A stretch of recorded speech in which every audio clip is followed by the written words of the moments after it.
인간론으로 들어가도록 하겠습니다. 자, 인간론, 인간의 창조부터 시작이 되는데 오늘 세 가지를 중점적으로 좀 다루고자 합니다. 거기 소제목으로 다 달려 있는데 하나님께서 인간을 창조하신 이유가 목적이 뭔지를 좀 배울 것이고 두 번째는 하나님께서 인간을 하나님과 같이 창조하셨다는 것, 그러니까 형상과 모양대로 창조하셨다는 것이 무슨 의미인지를 그리고 마지막으로 아주 이게 큰 화두인데 혼과 영의 의미가 뭔지 3분설, 2분설 이론론에 대해서 한번 좀 배워보도록 하겠습니다. 이게 첫 번째로 이제 그루뎀이 먼저 이 이야기를 꺼내요. 인류를 지칭하는 맨이라는 단어의 사용이 적절한가? 그러니까 우리도 요즘에 이제 뭐 페미니즘이다 뭐다 뭐 이런 것들이 강해졌기 때문에 이런 이제 남성 중심적인 언어, 가부장적인 언어에 대해 반감을 가지는 사람들이 많잖아요. 그 페미니즘 신학도 굉장히 오늘날 이제 강세를 보이고 있고 그러다 보니까 미국 같은 경우는 더 심하단 말이에요. 이런 것들이. 그러니까 맨이라는 말을 인류를 지칭하는 표현으로 쓸 수가 있는가? 남자, 여자를 모두 포함하는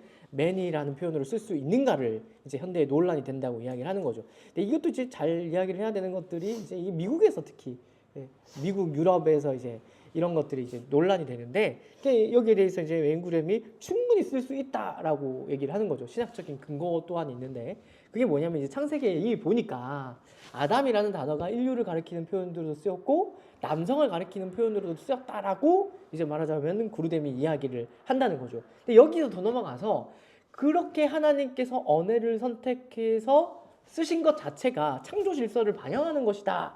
그러니까 우리가 나중에 배우겠습니다만은 여기서 이제 무슨 문제가 나오냐면 바로 뒷장에서 배울 거예요. 이게 뭐냐면 이제 복음주의 안에서도 양진영으로 나뉘거든요. 뭐냐면 이제 남녀 역할에 따라서 상보주의가 있고 평등주의가 있어요. 그 평등주의는 뭐냐면은 창조 질서가 다 뭐냐? 그런 거 없다. 예수 그리스도의 오심으로 말미암아 남녀 구분 없이 우리 모두가 하나가 되었다라고 말하는 게 이제 평등주의 입장이고 또 한쪽이 이제 상보주의 입장이죠. 상호보완주의. 이건 이제 우리가 구약에 나타나는 구약의 어떤 창조 질서들을 존중해야 된다라고 말하는 입장인 거예요. 둘 다 팽팽합니다. 둘이 팽팽해가지고 이렇게 하는데 이제 웨인 그루뎀 같은 경우에는 이제 대표적인 상보주의자죠. 대표적인 상보주의자고 제가 생각했을 때도 상보주의 논리가 훨씬 더 설득력이 있지 않나. 왜냐하면 신약에 나타난 표현들을 봤을 때 사도 바울이 말하는 것들을 유추해 봤을 때 충분히 훨씬 더 설득력이 있는 입장이라고 볼 수가 있을 것 같아요. 이것도 하나 추가될 수 있겠죠. 논증 중에 하나님이 인류라는 단어를 사용하실 때 히브리어로 아담이라는 단어를 사용하셨는데 이 아담이 남자를 가리키는 표현도 되니까 이런 어떤 창조 질서를 반영하는 것으로 우리가 얼마든지 쓸 수 있다라는 것을 그러면은 그 상보주의는 그거라는 거죠. 그 남자와 여자, 남성과 여성은 동등하지만 역할의 차이가 있다. 역할의 차이가 있다. 역할의 차이가 있다. 이제 여자의 머리가 남자라는 거죠. 그러니까 대표적인 어떤 역할을 하는 거고. 그거는 제가 생각했을 때 평등주의는 성경적인 그런 어떤 논거가 제가 생각했을 때는 좀 약해요. 여성 리더십 논쟁이라고 세밀결 플러스에서 나온 노란 책 있거든요. 저기 한때 저 아는 형님이 저한테 그거 가지고 시비를 건 적이 있어가지고 그 책 읽으면서 토론을 했었는데 쭉 읽어봐도 제가 훨씬 이제 생각했을 때는 상보주의가 더 설득력이 있는 것 같다. 이건 제 개인적인 의견이고. 바이든 때 어떤 흑인 목사가 감리교 목사가 있었던 데 흑인 목사가 나와서 대표 기도를 하는데 다 기도를 하더니 A woman 이렇게 하더라고요. 그 취임식 때 무슨 기도하는 영상 많잖아. 맞아요. 아멘이 그 아멘에서 맨이 아닌데 A woman 이렇게 하니까 미친놈. 그래서 진짜 나중에 진짜 웃겼어. 그것도 뭐 예수님의 이름, 부처님의 이름, 모든 세상 모든 신들의 이름으로. 맞아. 그런 것도 돌아다녔죠. A woman.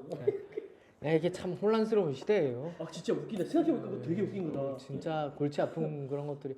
뭐 그 얼마 전에 어디냐? 저 코로나 때 프랑스에서 올림픽입니까? 올림픽. 에휴, 작년에. 참 그런 거 개막식 행사도 그렇고 세상이 참. 그러면 목사님 이거는 좀 거기서 나간 것 같긴 한데 우리 교단은 여성 안수에 대해서 반대하잖아. 반대하는 입장이죠. 목사님 당연히 저는 반대하는 입장이고 저도. 저는 창조 질서를 봤을 때, 그러니까 그 이제 공식적으로 2000년 교회 역사에서 아무 그런 논의가 사실은 없었어요. 그러니까 당연히 남자가 된다라고 생각을 했지 공식적인. 그리고 또 이게 결국에는 이제 상보주의와 연결이 되는 건데 상부주의의 관점에서 봤을 때도 그렇고 역사적으로 봤을 때도 그렇고 물론 그 2000년 역사가 가부장주의에 물들어 있었다라고 저쪽에서는 반박을 하지만 저는 그걸 무조건 뭐 물론 거긴 일반의 진실이 아닌 거죠. 반반의 진실이 있는 거죠. 예. 그렇지만은 분명히 초대 교회에서부터 남자가 가르치는 역할을 맡았다는 건 맞고 그렇다고 우리가 상부주의를 말한다고 해서 여자는 가르칠 수 없느냐를 또 말하는 건 또 아니잖아요. 그래서 지난 총회 결정이 조금 저는 아쉽다라고 생각되는 부분이 없잖아 있는데 뭐 어떤 부분에서 예를 들어가지고 여자들한테도 이제 강도권을 주는 걸로 열렸잖아요. 안수를 주진 않지만 강도권을 안 됐는데 줬다고? 예를 들어서 제가 생각했을 때 낙타코를 텐트에 들이박은 격이 아닌가 싶은 거죠. 그래요? 낙타코를 텐트에 들이받은 격이 아닌가. 그러니까 이제 코만 집어넣으면 코만 들어가겠어요? 다 들어가는 거죠 결국에. 그런 그러니까 그때도 교수님들은 다 조금 그 결정을 조금 아쉬워했어요. 아쉬워하는 분위기였고, 그러니까 우리가 물론 우리가 평등해야죠. 그거 뭐 부정하는 사람 어디 있겠어요? 평등주의나 상부주의나 다 존중하는데. 아니 근데 지금 이제 내가 얘기를 들어보니까 네. 나는 사실은 왜 여성 안수를 안 줄까? 그런 생각을 했었어요. 목사님 좀 그냥 얘기한 게 이제 역사적으로 봤을 때 이런 논의 자체가 없었다. 당연히 남자가 가르치는 거였다. 네. 근데 지금은 오히려 반대로 네. 전 세계 교단에서 극소수만 우리 네. 교단이 포함해서 맞아요. 극소수만 그건 맞아요. 여성 안수를 안 주고 있단 말이에요. 이건 팩트예요. 그러면 목사님 전체. 얘기한 거랑 반대가 돼버렸잖아. 오히려 근데 지금은 안 주는 게 이상한 게 돼버렸단 말이에요. 그리고 오히려 그죠. 비난을 받고 우리가 여성 맞아요. 안수 안 준다. 맞아요. 그러면 우리가 할 수 있는 얘기는 성경을 가지고 얘기해야 되는데. 그러니까 뭐 여기에 관련해서 성경적인 논거는 이미 뭐 건강한 논의들이 많이 나와 있어요. 근데 제가 생각했을 때, 그러니까 저도 이렇게 그런 논의들을 쭉 찾아봐서 그렇지만은 이게 말하자면은, 그러니까 문화적인 논리가 저쪽이 강해요. 성경적인 논거를 들고 나오는 게 아니라 저쪽의 논의는, 그러니까 문화가 바뀌었기 때문에 우리가 이런 부분들에 대해서 열어놔야지 그게 성경의 정신에 부합하다는 게 핵심 논거예요. 그러니까 우리는 오히려 반대로 더 성경을 가지고 얘기를 해야 되는 거 아니에요? 나는 그렇죠. 사실은 맞습니다. 여성이 안수를 받느냐 안 받느냐 이거에 대해서 뭐 이렇게 이게 중요한 문제야. 여성도 목회 잘하는 분도 많고, 맞아요, 여성 맞아요. 가운데 목사 돼가지고 문제를 일으키는 분도 많고, 또 그렇다고 남자라고 해서 무조건 목사 안수가 잘하고 그것도 아니란 말이에요. 그러면 우리가 이 부분에 대해서 성경적으로 뭔가 성도들이나 아니면 누군가 다른 교단 목사님하고 만났을 때 대화를 했을 때 이거에 대해서 우리가 성경적으로 근거를 대야 되는데, 사실은 내가 신학교 다니면서도 그 교수님들이 얘기하는 얘기를 들을 때 나는 솔직히 말해서 이해가 안 됐거든. 이게 왜 여성 안수를 금지하는 것에 대한 어떤 근거가 될까? 나는 사실 이해가 안 됐어요. 그리고 나는 지금도 사실은 뭐 여성 안수 받을 수 있지. 근데 굳이 뭐 여자들이 안수를 받으려고 하고, 아니 우리 교단은 여성 안수 안 주는데 그거 알면서 왜 우리 교단 신학교 저도 약간 와가지고 저도 안 준다고 데모라고 난리냐. 저도 약간 목사님 받고 싶으면 감리교 가든지. 저도 보수적 성향이기 때문에 이런 입장에 가까운데, 그러니까 이게 뭐냐면 저는 이게 역폭력이라고 생각을 해요. 뭐냐면, 그러니까 우리가 우리 합동이 특히 이제 그런 것들을 대표를 하고 있기 때문에, 그런 입장을 도표하고 있기 때문에 뭐 저쪽에서는 정근대적이다, 막 오히려 폭력이다, 뭐 이런 식으로 얘기하면서 하거든. 근데 최 목사님이 진짜 잘 얘기하신 부분이 어떤 거냐면, 우리 입장이 전 세계적으로 보면 소수예요. 소수고, 그리고 이게 성경적인 근거가 아예 없냐? 아예 없는데 우기느냐? 그렇게 얘기하면은 뭐 우리도 할 말이 없는데, 그게 아니라 우리도 이제 정당한 많은 신학자들에 의해서 성경적 근거를 가지고 또 어떤 점에서는 더 성경적 근거가 있기도 해요. 그게 뭐냐고. 그거를 좀 예를 들어 가지고 사도 바울이 여자는 이제 교회에서 잠잠하라고도 이야기를 했고, 그거를 근데 그렇게 얘기하면 뭐라고 얘기하냐면 그쪽에서 얘기하는 건 그게 뭐냐면 이렇게 얘기를 해요. 그러니까 일시적인 거다. 그때 교회에 있었던 어떤 특수한 상황을 가지고 이야기하는 거다라고 저쪽에서 보통 그렇게 이야기를 해요. 그리고 요즘엔 그렇게 얘기하고 뭐라고 얘기하냐면 합동 측에서 여전주자 있지 않느냐. 그런 합동 측에서도 주일학교 교사는 여자들 많이 있는데 그건 가르치는 거 아니냐. 목자들 대부분 여자 아니냐. 그 이제 그걸로 구분해야 되는 게 뭐냐면, 그러니까 제가 아까도 얘기했지만 브리스길라와 아굴라와 같은 케이스처럼 여자가 사역을 할 수 있거든요. 근데 이제 공식적인 교회에, 그러니까 우리가 오늘날 많이 흐트러진 게 뭐냐면, 그러니까 우리가 공교의 개념도 많이 흩어졌고, 그러니까 그 공예배 개념도 많이 흩어졌고 이렇게 돼 버렸잖아요. 근데 그게 아니라 우리가 성경에 근거해서 예배 규범을 설정할 때부터 공예배는 굉장히 이제 신적인 것으로 굉장히 존중받아 왔다고요. 예. 그 공예배를 우리가 오늘날에는 막 그러니까 주일날 꼭 예배 드려야 되나? 뭐 토요일 예배도 드릴 수 있고 뭐 수요일 금요일 예배도 다 똑같이 귀중한 예배 아니냐? 이런 식으로 그래 어떤 놈이 아니 그러니까 밀고 가자면 그러니까 예배는 뭐 누구라고 말 안 하겠지만 토요일 날 예배 드려도 된다 뭐 이렇게 얘기하시는 분도 계셨고 하셨으니까 하는 얘기인데 그게 아니거든요. 그렇게 얘기할 수가 없거든요. 그러니까 성경에서 특별히 안식일을 정했고 그 안식일을 소중히 여겼고 그 전통이 주일로 연결되어서 오늘날도 마땅히 존중받아야 되고 그날은 특별히 하나님께서 우리에게 직접적으로 말씀하시는 날이라는 다른 어떤 날의 예배보다 소중하다라는 그런 분명한 인식이 있어요. 그러니까 오늘날에는 이런 걸 다 뭉개는 거예요. 예배는 다 똑같은 예배지. 우리가 어디서 예배드리지 뭐가 중요해? 그 말이야 맞는 말이지만 그게 아니라 성경에 따른다면 성경을 최대한 쫓아간다면 그렇게 쉽게 얘기할 수가 없는 거죠. 그러니까 신약에 나타났을 때 사도 바울이 말하는 모든 것들, 그러니까 여자들이 가르치지 못한다라고 했다거나, 그러니까 여자의 머리가 남자라거나, 뭐 이런 모든 표현들을 고려했을 때 사도 바울이 일시적인 어떤 그냥 문화적 관습에 젖어서 그런 얘기를 했다기보다 그 갖고 오는 논거가 창조 질서에서 논거를 가지고 와서 얘기한단 말이에요. 만약에 사도 바울이 창조 질서의 논거를 가지고 오지 않고 그냥 만약에 그렇게 얘기를 했다면은 모르겠는데 그런 것들이 어려운 거죠. 그 총회에 전도사들이 있고 이런 것들, 여전도사들이 있고 이런 거는 저는 이제 말하자면은 그리고 또 어떻게 보면 이제 주일날 또 설교도 세우기도 하니까 이 신학적인 일관성을 잃은 거라고 저는 보고요. 그러니까 사실은 여자들도 가르칠 수가 있다. 브리스길라와 아굴라와 같은 케이스처럼 가르칠 수 있지만 공식적인 직분으로 임명받을 수는 없다는 거죠. 그러니까 그거는 이제 안수받을 수는 없다는 거죠. 그거는 어떻게 보면 이제 문화적인 접근이라고 나는 생각이 되는데 왜냐하면 성경에서 그거를 이거는 가르쳐도 되는데 공적으로 어떤 목사 안수를 받을 수 없다라는 부분까지 설명하는 건 좀 무리가 된다고. 그러니까 공적 안수라는 개념은 교회에서 공적인 직분을 맡는 거를 말하거든요. 근데 교회에서 우리가 목회서신 같은 데 보면은 전부 다 기본적으로 남자를 이제 기본적으로 하고 이야기를 해요. 그리고 거기서도 이제 장로 세우는 기준에 있어서도 남자를 기준으로 이야기를 하고 있기 때문에. 근데 그거는 그때 당시 그러니까 그 반대편 사람들 얘기할 때 이제 문화적인 접근으로 본다면 그때 당시 여자는 숫자에도 포함이 안 됐으니까. 맞아 그런 측면들이 그러니까 그럴 있죠. 수밖에 없었다. 근데 지금은 시대가 달라지지 않았다. 네. 우리가 이거를 성경으로 어차피 문화적으로는 우리가 말할 수가 없으니까. 맞아. 그럼 우리가 가지고 있는 논거는 성경이어야 되는데. 맞습니다. 그러니까 그런 이런 논거들을 지금 이제 뭐 세세하게 끄집어내야지 되는 부분인데 요거는 언제 하느냐? 다음 주에 이 주제를 다루고 있는. 맞다. 다음 주에 남자가 다음 주에 그런 내용. 근데 지금 이제 연구됨은 이제 평등주의가 있고 상보주의가 있는데 상보주의 입장에서 이런 논의들을 끌어가고 있다. 이렇게 우리가 말을 할 수가 있겠습니다. 확실히 얘기하는 거 맞지? 그걸로 따로 하려면 아주 따로 그것만 세미나를 해야 되는데 목사님은 너무 힘들어요. 목사님은 그 감리교 여성에 대해서 차별이 없잖아요. 감리교는 직분에 대해서. 여성 목사도 있잖아요. 나는 사실 그런 장벽이 없었었어, 솔직히. 나 이렇게 심각하게 생각도 안 했었어.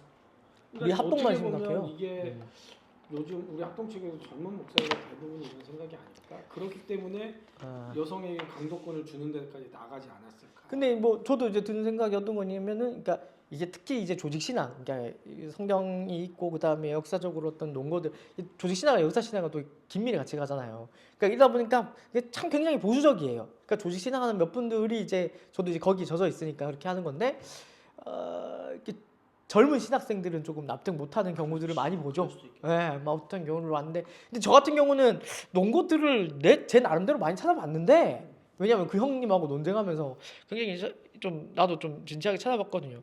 근데 막 저는 설득이 되진 않았어요. 그러니까 그쪽에서 가지고 오는 성경적 논거들이. 그 중에 중요한 게 하나가 뭐냐면 이제 로마서에 보면은 유니아 이야기가 나오거든요. 걔네들이 결정적으로 자꾸 물고 늘어지는 게 유니아예요.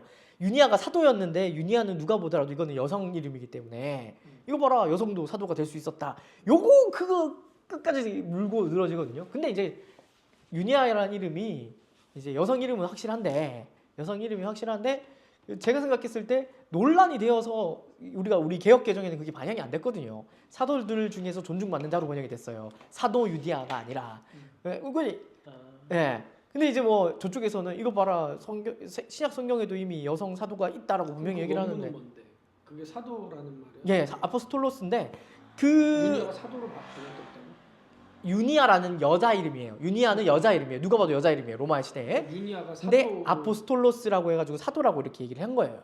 그러니까 근데 이제 이거를 우리 개혁 개정은 어떻게 했냐면, 그러니까 논쟁의 여지가 있어요. 그러니까 이거 그래서 우리 개혁 개정이 그렇게 번역을 예, 그죠. 업무는 예. 사도 유니아인데. 예, 그러니까 걔네들이 이제 이게 가장 결정적이라고 자꾸 제가 생각했을 때는 뭐또 다른 결정적인 논거들이 있겠지만 그걸 가지고 자꾸 집요하게 늘어지는데 문제가 있어요. 본문상에. 그러니까 논쟁이 되는 거겠죠. 그러니까 번역도 다양하게 나눈 거고. 근데 이제 저쪽에서 갖고 온 논거는 뭐냐면 가부장적이기 때문에 이 해석을 이렇게 너네들이 바꾼 거 아니냐.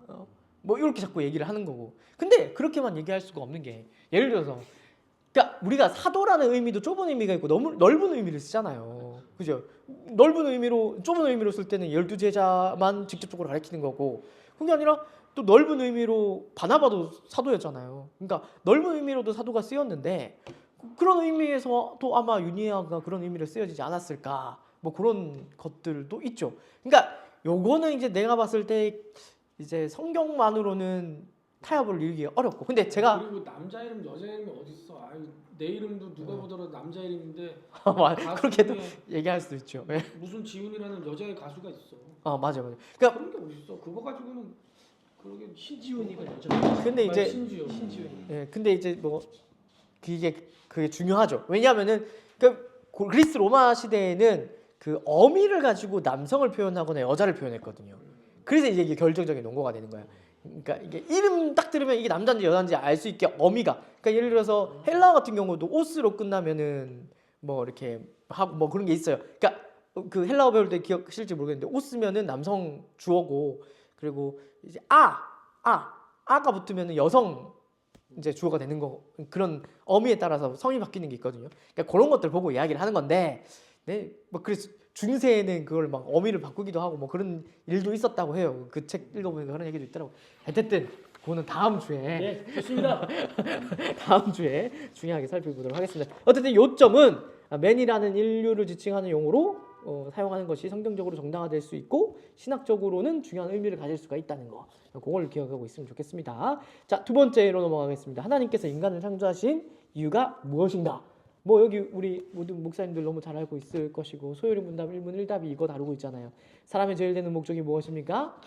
하나님을 영화롭게 하고 그 안에서 영원토록 즐거워하는 것입니다. 네, 그거 설명하고 있는 부분이에요. 첫 번째로 우리가 기억을 해야 되는 것은 하나님께서 인간을 창조하신 이유는 오직 하나님의 영광을 위해서라는 것을 우리가 꼭 기억을 해야 하겠습니다. 그러면서 이제 외음구르담이 세 가지를 이야기를 하는데 첫 번째는 뭐냐면 하나님이 인간을 필요해서 지은 것이 아니다라는 거죠.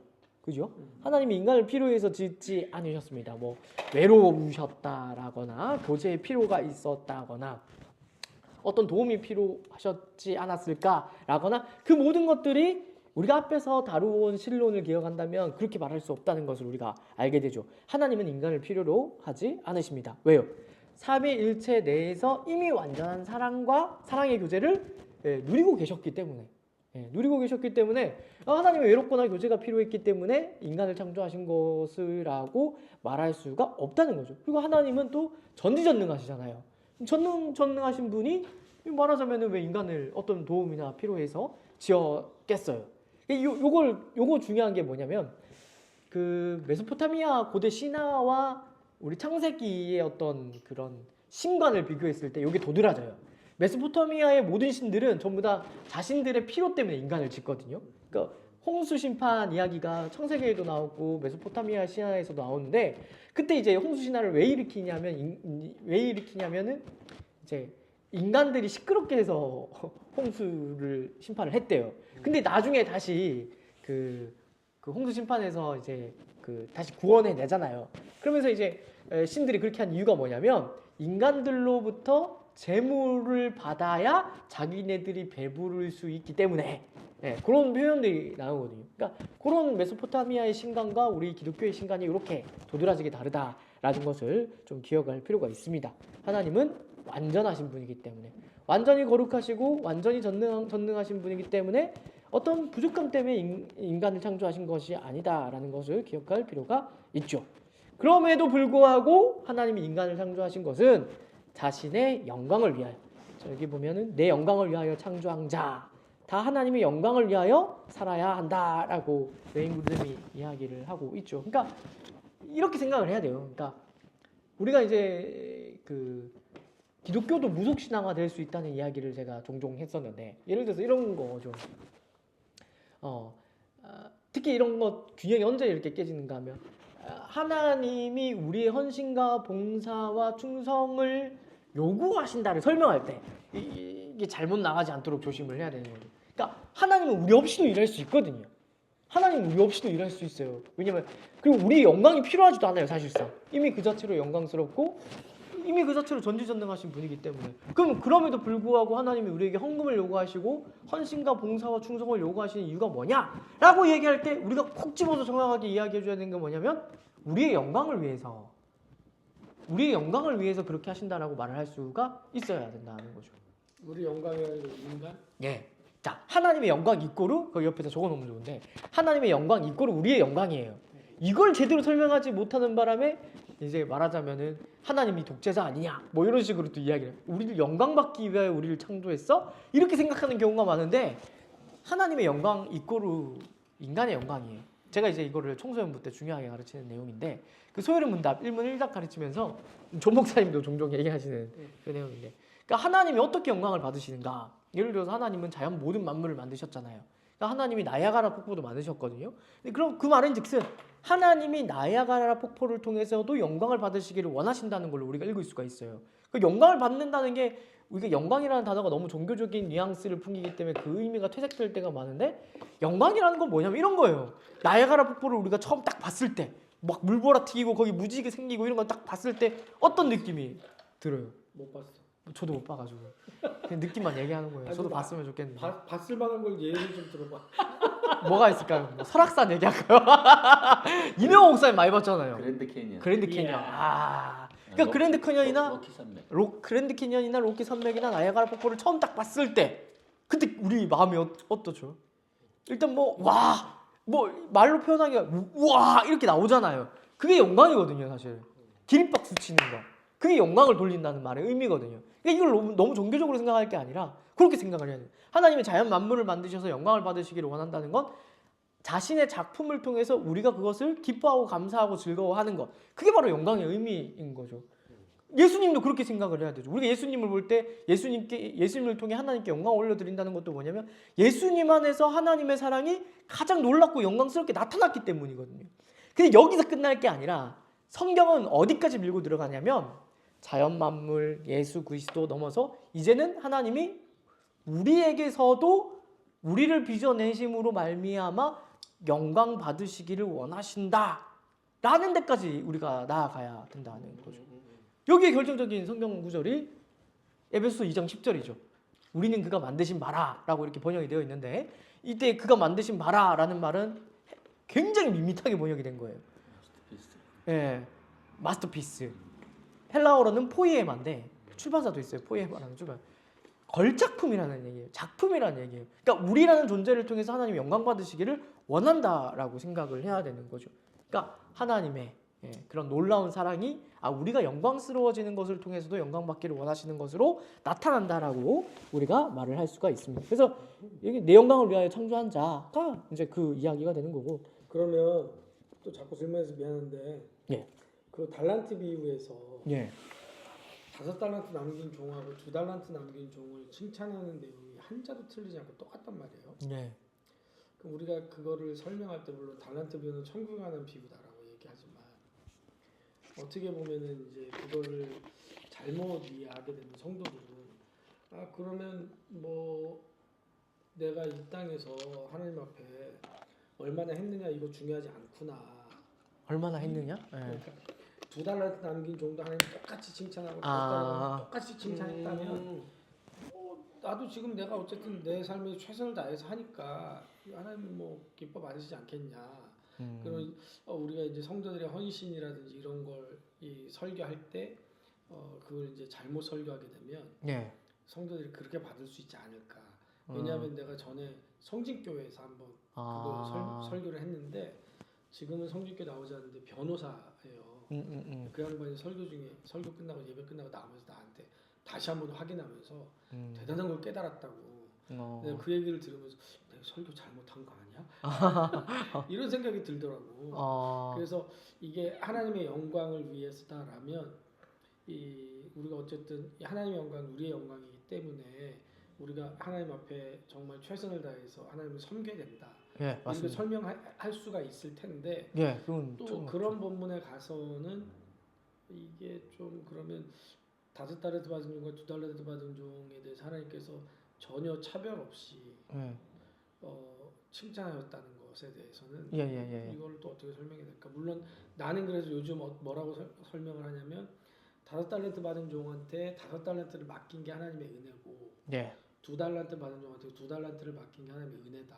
그죠. 달란트 단위 자체가 사실은 말도 안 되는 단위이기 때문에 예, 그렇게 생각할 수 있죠. 내가 2달란트밖에 감당을 못 하는데 5달란트를 맡기는 건 그건 은혜가 아니다. 어쩌면 저주가 될 수 있다. 이렇게도 설명을 하긴 하는데 예. 이 얘기를 들으면서 예. 그러면 그런 본문이라든지 이런 거에 대해서 우리가 어떻게 성도들한테 예. 설명을 할 것인가. 예. 또 한동안 내가 이런 생각을 한 적도 있어요. 천국에 가면 다 좋은데 예를 들면 이명호 목사님네 집은 황금집, 예. 우리 집은 초가집. 예. 천국 가서 그게 무슨 의미가 있을까? 맞아요. 그러면 우리가 옛날에 그 부흥강서 목사님들 맨날 뭐라 그러냐면 상급 개털모자 쓴다고 천국 가서 개털모자 쓸 거냐고. 아파트에 살고. 개털모자 쓰면 되겠어요? 예. 황금 연료관을 써야지 막 이러고 그랬잖아요. 맞아요. 그래서 그때는 막 와 맞아 나 개털모자 쓰면 안 되는데 보니까 성경에 개털모자라는 거 있지도 않고. 근데 맞아요. 생각해 보면 또 천국에는 그런 게 없을 거란 말이지.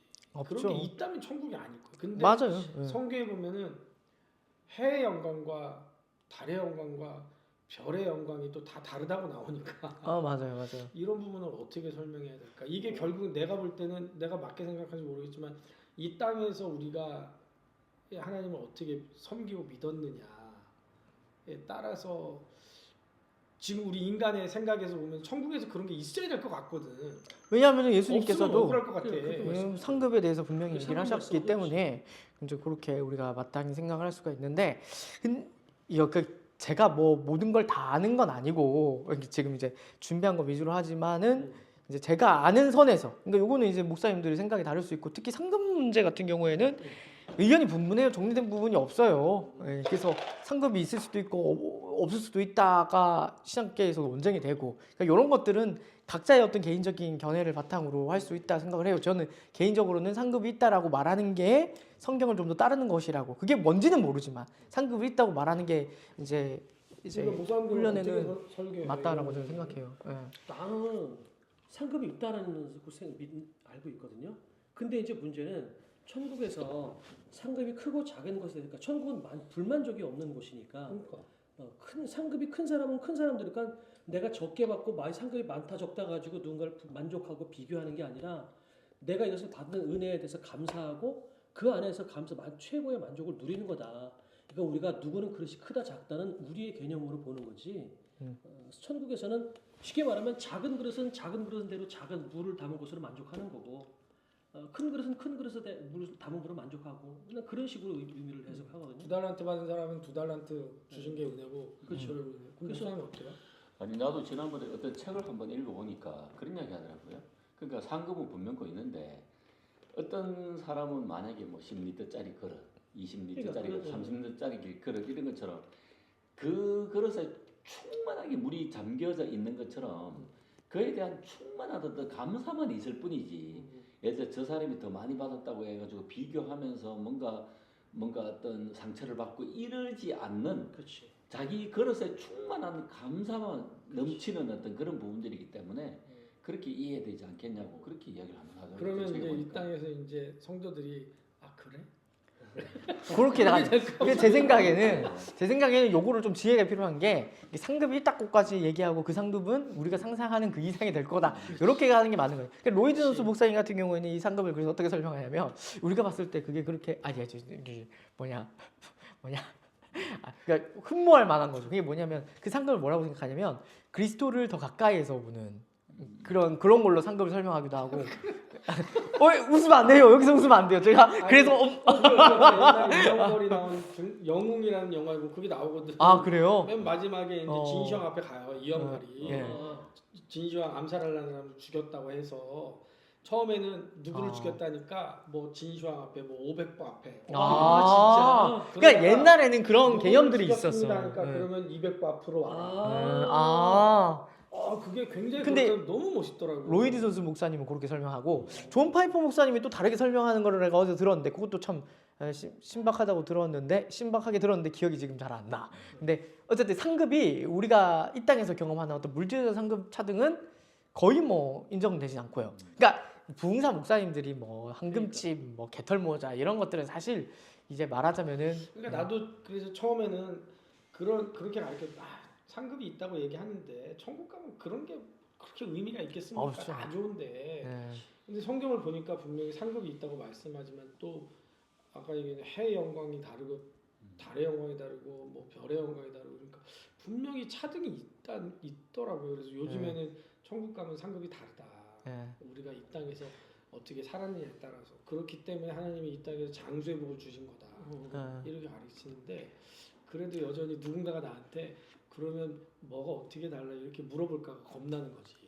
그건 나도 잘 몰라. 모르니까. 나는 오히려 쇼군 얘기할 때 나는 항상 주로 하는 얘기가 여기저기 면류관 이제 장로리가 내던지는 거. 그러니까 우리는 결국 거기서 받고 누릴 거 얘기하지만 사실 거기 가면 내가 여기 왔다는 은혜가 더 크게 느껴져서 그런 것들이 안 보여서 오히려 내가 받은 거 가지고 맞아 이것도 내 몫이 아니라고 돌려드리는 우리는 그 은혜 때 감사하고 감격하게 된다. 천국에 뭐 비교하거나 이런 게 있으면 그게 천국이니까. 다만 제가 이제 옛날에 한 가지 이 상급 관련해 가지고 옛날에 이제 설교했던 건데 이걸 뭐 제가 이거 뭐 결정적으로 주장하고 그런 건 아닌데 이런 건 아마 있을 것 같다는 생각은 얼핏 해요. 근데 이걸 뭐 공식적인 주장으로 하거나 신학적인 어떤 그런 걸로 만들지는 못할 것 같은데 그게 예를 들어서 그 영광의 차등이라는 게 이런 차원이지 않을까 싶은 생각은 들어요. 예를 들어서 그 구원을 받더라도 다 똑같이 구원을 받는 건 아니죠. 예를 들어서 이제 성화의 어떤 정도가에 따라서 이제 다르게 되는데, 그러니까 구원을 받는데 누군가는 고린도전서에 보면은 불 가운데서 받는 구원이 있단 말이죠. 그죠? 불 가운데서 겨우 받는 구원이 있는데, 구원 받으면 구원 받은 것에 대한 감사가 있겠지만 부끄러움이 있겠죠. 그러니까 그런 놀라운 은혜에도 불구하고 그렇게 살지 못했던 것에 대한 어떤 부끄러움이 그냥 불 가운데서 받는 구원으로 나타나는데 그게 어쩌면 차등 상급의 어떤 풀어낼 수 있는 단초가 되지 않을까라는 그런 생각을 얼핏 해본 적은 있어요. 그런 식으로 반대로 지금 생각해 보니까 그래서 하나님이 5달란트 받은 종과 2달란트 받은 종을 칭찬하실 때 똑같이 칭찬하셨구나. 그렇게도 연결할 수 있을 것 서로 같아요. 비교하지 말라. 네, 맞아요. 대신 2달란트 받은 종한테 2달란트를 또 맡기고 5달란트 받은 종한테 5달란트를 맡기는 맞습니다. 그게 상급인가?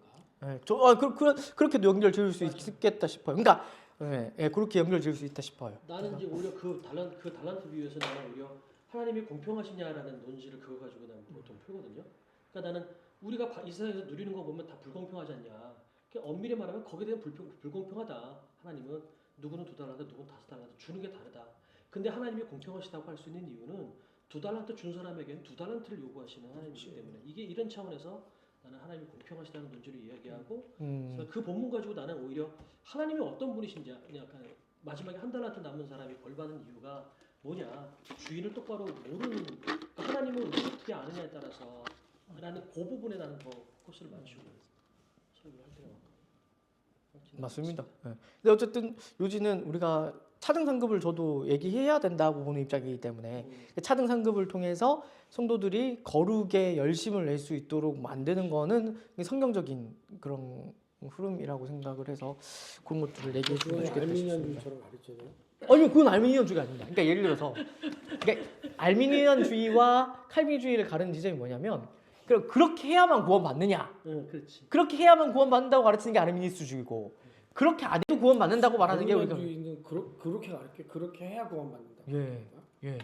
그런 행함과 열심히 죽을 때까지 유지하고 있어야 구원을 받아요. 근데 우리 칼빈주의는 아니죠. 그래서 우리 칼빈주의가 저기 뭐냐 냉랭하다고도 하고 신앙의 열심도 없다고 그런 비판을 역사적으로 받은 이유가 여기 나는 있는 근데 거예요. 솔직히 감리교단에서 그렇게 가르쳤다는 사실이 깜짝 놀란 게 나는 그렇게 한 번도 느껴본 적이 없었거든. 아, 얼마나 내가 감리교단에서 띄엄띄엄 공부했는지. 학교를 가긴 갔어요. 그러니까 가긴 갔어. 그 출석보다 결석이 많아서 그렇지. 그 나는 내가 열심히 해서 구원받는다는 얘기를 감리교가 그렇게 얘기한다는 얘기를 여기서 처음 들었어. 그렇구나. 진짜. 톰라이트 세관점이 성의있게 대답해. 예예. 우리는 성경 목사님 얘기. 아니야. 그러니까 나 지금 교수님 따라 쫓아간다잉. 그러니까 지금 최근에 이제 문제되고 있는 세관점 나중에 이제 칭의할 때 여기 아주 저는 이 책의 좋은 장점 중에 하나가 세관점을 잘 정리해놨다고 싶은 건데 세관점이 칭의가 문제되는 것 중에 하나가 결국 그거거든요. 그러니까 현재의 칭의가 미래 칭의를 보장하지 않는다는 거예요. 그러니까 지금 칭의 받았더라도 미래에서는 칭의를 못 받을 수 있다고 톰라이트가 얘기를 했어요. 지금 하도 비판받아가지고 좀 바뀌긴 했는데. 그랬어. 뭐, 근데 요즘 신학계에서 그런 논의가 좀 있지 않아요? 우리 장로교단에서.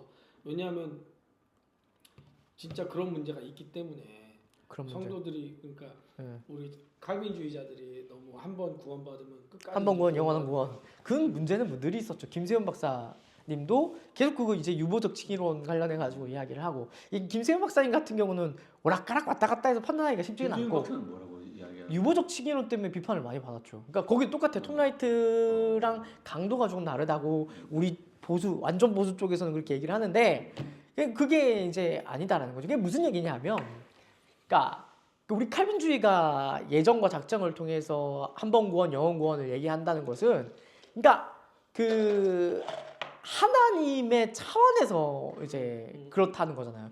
하나님이 한 번 결정하신 것을 바꿀 수가 없다는 걸 자꾸 얘기를 하는데. 이제 저쪽에서는 뭐냐면은 자꾸 현실의 어떤 그런 것들을 가지고 와가지고 아이 성도들이 중간에 안 믿고 나가는 경우도 있고 배도하는 경우도 있고 그런데 그러니까 그런 보면 그런 게 그렇죠. 있으니까. 근데 그런 게 아니라 칼빈주의가 얘기하는 것은 하나님께서 영원전에 작정하신 것은 흔들림 없이 반드시 안전하게 된다는 그걸 얘기를 하는 거거든요. 그러니까 그런 것들을 잘 짚어줘야지 안 짚어주면은 말하자면은 칼빈주의는 완전 조금 뭐 그렇게 될 수도 있는 거죠. 근데 하지만은 요점은 그러니까 하나님이 오직 은혜로 선택하신 자에게 대해서는 반드시 구원을 이루어내신다라고 우리가 그런 부분들을 강조해서 얘기를 해야 되는 거예요. 만약에 성도들도 많이 질문하는 것들 중에 이건 또 이게 구원론으로 그렇지 만약에 쉽게 말하면 들어가는. 출애굽한 백성들이 말이야. 예. 그지? 예. 민수기나 광야 생활에서 실패했단 말이야. 예. 그러면 그런 사람들은 아예 그냥 성경상에 보면 멸망했다라고 그렇게 나오잖아. 예. 그지? 예. 멸망했다고 나오는 그 옛날에 이명 목사님하고 같이 얘기 또 한 번 안 했습니까? 이 얘기하고 들었던 기억나. 그런데 그러면 그런 부분들에 대해서는 그러면은 이 사람들은 그냥 쉽게 말하면 부끄러운 구원을 받았다라고 이야기하는 거야. 아니면 이 사람들은 성경에서는 분명코 예를 들어 홍해를 건넌 거에 대해서 구원 사건이라고 이야기하고 있고. 맞습니다. 그지? 예. 그러면은 이 사람들은 구원은 받았지만 그냥 쉽게 말해 성화적인 부분에서 실패 본 거야. 아니면 아예 자체 그냥 구원론적으로 실패 본 거야. 아유, 그렇죠. 이거 저기 뭐냐? 내가 이거 이현 목사부터 옛날에 들었던 기억이 나는데. 이거 또 이제 구원론 가야 이거 다루는 내용인데 이거 뭐 인간론을 다루는데 뭘 이렇게 다 가지고 와가지고 얘기를 하면은 이게 제가 얘기해봐 뭐. 아유 해봐. 참 정말로 구원도 날때 자 첫 번째로 또 안 하겠어요. 하겠지 또 이거 얘기를 첫 번째로 얘기해야 되는 게 우리가 그러니까 모욕론을 이제 인식을 해야 돼요. 뭐냐면 그러니까 그 출애굽 사건을 가지고서 우리가 구원에 관련된 세부적인 모든 내용들을 끌어내려고 하면은 이렇게 잘못될 수밖에 없어요. 그러니까 이런 것들을 일단 유념을 해야 되고 그렇기 때문에 제가 일단 밑밥을 까는 게 뭐냐면 이 출애굽 사건을 가지고서 우리 구원의 초월적인 진리를 모두 도출하기에는 무리가 있다는 거예요. 그렇지만 그럼에도 불구하고 두 가지 해석이 가능할 수는 있다고 생각을 해요. 첫 번째는 뭐냐면 출애굽 1세대가 구원을 받았을까 못 받았을까를 놓고 우리가 먼저 생각을 할 때 첫 번째로 생각을 해볼 수 있는 게 모세도 못 들어갔잖아요. 가나안 땅에. 그러니까 모세가 가나안 땅 못 들어간 것을 근거로 생각했을 때 그렇다고 우리가 모세가 구원 못 받았다고 얘기하진 않잖아요. 이거 봤을 때 첫 번째로 이제 구원 못 받은 것 그러니까 가나안 땅 못 들어간 것 자체가 출애굽을 못 받은 건 아닐 수도 있겠구나라고 우리가 먼저 생각할 수가 있는 거예요. 두 번째로 우리가 종종 간과하는 내용은 뭐냐면 이스라엘 백성들이 하나님께 심판을 받아가지고 가나안 땅에 못 들어갔지만은 하나님으로부터 만나와 메추라기는 계속 공급받았거든요. 발이 부르트지 않았거든요. 신명기 보면 모세가 그렇게 분명히 설교를 한다고요. 그러니까 하나님의 은혜가 거두어졌느냐라고 말을 한다면 결단코 그렇게 또 말을 할 수가 없다는 거예요. 그리고 마지막으로 저는 이게 가장 결정적인데 이제 웨스트민스터 신학교의 범포이트레스 교수님이 이런 얘기를 해요. 고린도전서에서 그거를 이야기하잖아요. 멸망했다고. 근데 재밌는 게 뭐냐면 고린도 교회에다가 하나의 경고성 메시지였다. 경고성 메시지였는데 그 사도 바울이 고린도 교회에다가 이제 말하자면은 그 출애굽에서 멸망한 이야기를 갖다가 우리 본보기로 삼았다 이렇게 얘기를 하면서 뭐라고 얘기하냐면 우리 조상들이라는 표현을 써요. 이 말이 안 되는 거거든요. 우리가 그냥 쉽게 읽고 넘어가는데 그때 출애굽 강야는 민족적으로 보면 유대인들이고 고린도 교회는 이방인들이란 말이에요. 근데 우리 조상이라고 얘기한단 말이에요. 그러니까 그런 것들을 봤을 때 지금 이게 우리 신앙의 그러니까 참된 이스라엘의 어떤 그런 신앙의 족보가 고린도 교회까지 이어지는 거를 염두에 두고 사도 바울이 그렇게 얘기를 했다는 거죠. 그렇게 종합을 한다면 출애굽 1세대들이 구원 못 받았다라고 쉽게 단정지어서 얘기할 수가 없다는 거예요. 예. 그럼 구원 받았다는 거? 그럼 구원 받았다고 볼 수 있는 여지가 있다는 거죠. 근데 이제 이게 이제 모형론의 한계를 제가 이야기했던 게 이제 뭐 어떤 구약 신약이나 신약 신약에서 이거를 결정적으로 그 본문이 이걸 얘기하고 있느냐를 말할 수 있느냐고 한다면 그건 조금 어렵지만 이 성경 전체를 고려했을 때는 가능한 해석이다라고 말을 할 수가 있는 거죠. 그러면 그 출애굽 1세대를 하나님께서 그 가나안 땅에 들어가는 그 기쁨을 누리지 못하게 하셨지만 네, 구원을 하셨다. 예, 맞습니다. 이렇게. 예, 맞습니다. 그래서 이거 말고 또 다른 해석이 있어요. 요게 저는 이제 요 입장에 가까운데 다 구원받았다고 보는 게 또 제가 좋아하는 박영선 목사님의 입장이기도 하고 박영선 목사님은 좀 너무 과격할 정도로 이게 성화랑 연결이 되니까 아마 그렇게 얘기를 하시는 것 같은데 요런 입장 말고 또 다른 우리 쪽 입장이 있어요. 그게 뭐냐면 그러니까 아까도 이야기했지만 물리적인 멸망이 곧 영적 멸망은 아니다라는 입장을 유지하면서 그러니까 다 구원받은 건 아니고 예를 들어가지고 심한 죄 지은 애들 있잖아요. 예를 들어서 뭐 고라, 다단, 아비람, 온 얘네들 막 땅에 삼켜진 애들 있잖아요. 그런 것들처럼 아마 참 이스라엘이 거기에도 섞여 있었을 것이다.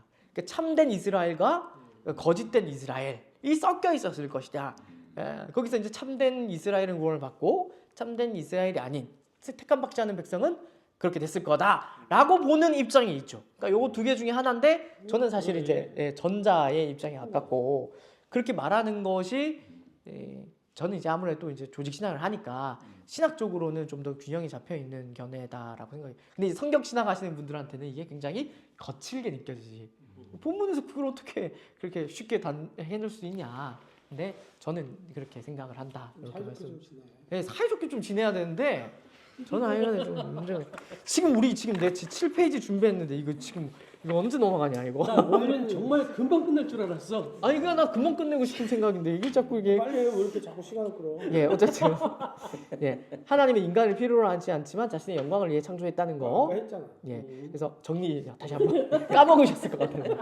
그래서 우리 삶의 목적으로 넘어가면 우리가 하나님을 영화롭게 하고 즐거워해야 되는 거죠. 여기서 즐거워하는 것을 좀 강조를 해야 됩니다. 참된 기쁨과 만족이 어디에 있느냐?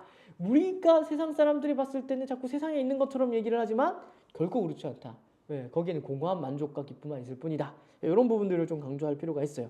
그래서 아우구스티누스의 유명한 말이 있죠. 내 영혼이 오직 하나님 안에서만 쉼을 누립니다. 그거 뒤에 그렇게 설명하고 있는 내용이라고 쉽게 할 수가 있겠습니다. 이런 것들 설교할 때 강조가 돼야 되는 부분이라고 생각이 되고요. 10번으로 넘어가겠습니다. 사실 10번이 이게 말할 게 굉장히 많은데, 자, 하나님의 형상대로 창조된 인간입니다. 먼저 형상의 의미를 좀 우리가 생각을 해야 되는데, 그러니까 창세기 1장 26절에 나오죠. 우리의 형상과 모양대로 하나님께서 인간을 창조하셨다라는 구절이 되는데 오직 인간만 하나님의 형상대로 창조되었다라고 이야기를 하죠. 그래서 이제 구르뎀이 하나님의 형상과 모양대로 첼렘 데무트라고 했는데 더 정확하게는 젤렘입니다. 젤렘과 데무트인데 이 젤렘의 데무트가 정확하게 뭘 의미하느냐를 놓고 이제 말하자면은 오늘날까지도 사실은 이제 뭐 좀 감론을박을 해요. 그래서 웬구르뎀이 결론을 내리기는 뭐라고 하냐면 이거 하나님과 닮았다는 의미로 정도로만 우리가 갈무리 짓는 게 좋다. 거기서 뭐 더 세부적으로 나와가지고 이렇다 저렇다 말하는 건 건강하지 않은 것 같다라고 얘기를 이제 하거든요. 이게 젤렘과 데무트가 그래도 조금 이제 우리가 조금 역사적으로 어떻게 해석됐는지를 이해하는 게 중요해요. 이제 카톨릭 같은 경우에 이 형상과 모양 해석에서 우리 개신교랑 완전히 달라지거든요. 카톨릭 같은 경우에는 형상과 모양이 각각 다른 거라고 봐요. 예, 예, 형상이 있고 모양이 있는데 우리가 형상은 유지하고 있지만 모양은 잃어버렸기 때문에 초자연적인 은혜를 통해서 성례전을 통해서 회복되어야 되는 걸로 봐요. 그러니까 이걸 형상과 모양을 나눠요. 날카롭게. 그러니까 그렇게 이제 보는 반면에 우리 이제 개혁주의에서는 뭐라고 하냐면 젤렌과 데무트가 그 같은 거라고 봐요. 같은 거라고 봅니다. 형상이 모양이고 모양이 형상이라고 봐요. 이게 성경의 어떤 이제 문법에 근거해서 그렇게 이야기를 하는 건데, 그러니까 그 형상과 모양이 정확하게 뭘 얘기를 하는가 하면 전통적으로는 좁은 의미의 형상과 넓은 의미의 형상으로 나누어서 이해를 했어요. 그래서 좁은 의미의 형상은 뭐냐면 의와 진리 거룩, 그러니까 원의라고도 통칭을 하기도 하는데, 좁은 의미의 형상이고 넓은 의미의 형상은 뭐냐? 그러니까 인격 혹은 지정의 이런 것들을 얘기를 해요. 그러니까 좁은 의미의 형상, 즉 원의는 우리가 잃어버렸지만은 넓은 의미의 형상은 유지되고 있다라는 것을 이제 말하자면은 이제 우리 개혁주의 신학 안에서는 전통적으로 이야기를 해 왔다는 거죠. 이런 구분들을. 근데 이제 구르되면 그거를 조금 약간 흩트는 거예요. 그거 너무 이제 뭐 여러 논의들이 많이 있어 왔는데 그거를 이제 그렇게만 협소하게 이해하는 것은 바람직하지 않은 것 같다라고 이제 이야기를 하는 거죠. 이제 여기서부터는 이제 우리 목사님들이 나름대로 생각을 해야 되는데, 제 생각에는 형상과 모양의 의미를 이런 어떤 우리 저기 개혁주의 교리 내에서 발전시킬 수는 있다고 생각을 해요. 그러니까 형상과 모양이 기본적으로 좁은 의미에서의 원의, 그러니까 우리가 회복되어야 되는 것들이라고 우리가 볼 수도 있지만 있고 그리고 넓은 의미의 하나님의 형상이 지정이라고도 볼 수 있지만 좀 더 여기서 더 치고 나가서 이게 성경적으로 틀리지가 않았거든요. 그렇게 볼 수 있는 여지가 창세기 본문이 아니라 다른 본문에서 충분히 볼 수가 있거든요. 여지가 있는데 그거가 이제 말하자면은 재밌는 부분이 되는 거죠.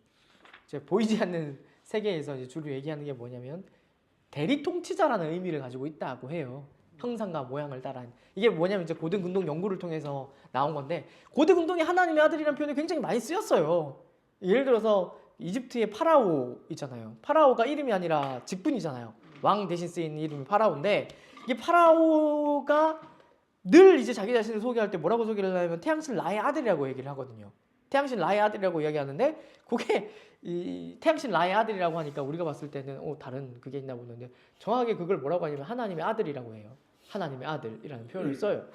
그래가지고 우리 지난 시간에 우리가 열변을 통하면서 얘기했던 하나님의 아들들이라는 표현을 이제 어떤 사람들은 이게 지상의 어떤 통치자를 가리키는 표현이라고도 해석을 하긴 해요. 어떤 랍비들이 하기도 하는데, 이제 그런 해석이 가능한 이유가 고대 운동에서 하나님의 아들이라는 표현이 통치자를 가리키는 표현으로, 그것도 대리 통치자, 신을 대리하고 대표하는 의미에서 통치자를 의미했기 때문에 이제 그런 해석이 나온다는 거죠. 저는 요거가 아주 중요한 내용이라고 생각을 합니다. 왜냐하면은 땅을 다스리라고도 이야기를 했으니까. 예. 근데 저는 여기서 한 가지 더 얘기할 수 있는 게 있다고 생각을 해요. 그게 뭐냐? 그냥 대리 통치자가 아니에요.